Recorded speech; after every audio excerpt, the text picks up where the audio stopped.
എടുത്തിട്ട് ഇപ്പോൾ ഒരു 2 months ആകുന്നതേ ഉള്ളൂ, 1 month കഴിഞ്ഞിട്ടുള്ളൂ ഇപ്പോൾ. സോ വളരെ ഹാപ്പിയാണ്. ശരി, നമുക്കത് കൂടി ടെസ്റ്റ് ഡ്രൈവ് എടുത്തിട്ട് ഡിസൈഡ് ചെയ്യാമെന്ന് പറഞ്ഞു. അപ്പോൾ അത് ടെസ്റ്റ് ഡ്രൈവ് എടുത്തപ്പോൾ ഈ both were convince will go for curve, not for punch.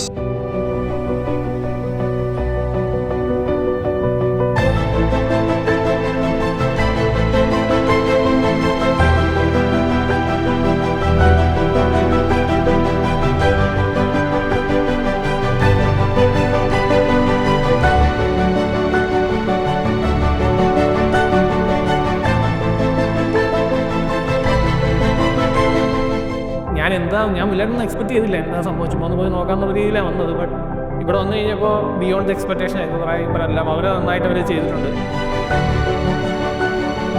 അപ്പോൾ ഞാൻ അധികം കണ്ടിട്ടില്ല വേറൊരു ഷോറൂമുകാരും ഇങ്ങനെ ചെയ്യുന്നത്. So it's A good experience. Thank you ലെക്സോൺ Tata.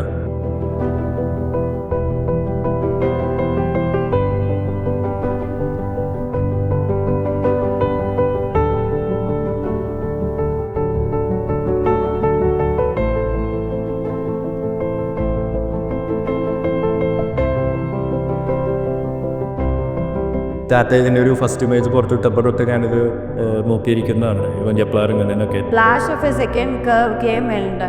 ഞങ്ങൾ ഓടിച്ച് നോക്കിയോ, ഭയങ്കര ഇഷ്ടപ്പെട്ടു. വണ്ടിയുടെ ഭാഗം പറയുകയാണെങ്കിൽ totally happy about my car. And service പറയുകയാണെങ്കിൽ വെരി ഹാപ്പി. ഭയങ്കര കംഫർട്ട് വൈസ് ഭയങ്കര നല്ലതാണ്. ഒരു ലോങ് ടേമിൽ ഉപയോഗിക്കാൻ പറ്റും എന്ന് തോന്നിയതുകൊണ്ടാണ് ഞാൻ ടാറ്റ കർവ് എടുത്തിട്ടുള്ളത്. നെക്സോൺ ആണെങ്കിലും അവരുടെ സർവീസൊക്കെ നമുക്ക് നല്ലതായിരുന്നു, ഡെലിവറിയും നല്ലതായിരുന്നു, നല്ല ഫോളോ അപ്പ് ഒക്കെ ഉണ്ടായിരുന്നു. എക്സ്പീരിയൻസ് ഇൻ ടാറ്റ ലക്സാൻ അതും പ്രത്യേകിച്ച് പറയണം. It was very nice. കറുത്തമ്മു സെയിൽ കഴിഞ്ഞു എന്നുള്ളതല്ല, അതല്ലാതെയും ഇപ്പോൾ ഈ ഒരു ഇവൻ്റ് ആണെങ്കിൽ പോലും വളരെ ഭംഗിയായിട്ടാണ് എല്ലാവരും ചെയ്തിരിക്കുന്നത്. നമുക്കിപ്പോൾ ഒരു കോൺഫിഡൻസ് ഉണ്ട്, ഇവർ നമുക്ക് നല്ല സപ്പോർട്ട് കിട്ടും. 2 മാസങ്ങൾക്ക് മേലെ ഞാൻ ടാറ്റ കർവ് ഉപയോഗിക്കുന്നു. ഞാൻ സാറ്റിസ്ഫൈഡ് ആണ്. പക്ഷേ ലെക്സോണിൻ്റെ ഭാഗത്തുനിന്ന് ഇങ്ങനൊരു എക്സ്പീരിയൻസ്, ഇങ്ങനൊരു എൻ്റർടൈൻമെൻറ്റ് ഭാഗമായിട്ടൊക്കെ തന്നതിന് വളരെയധികം നന്ദി.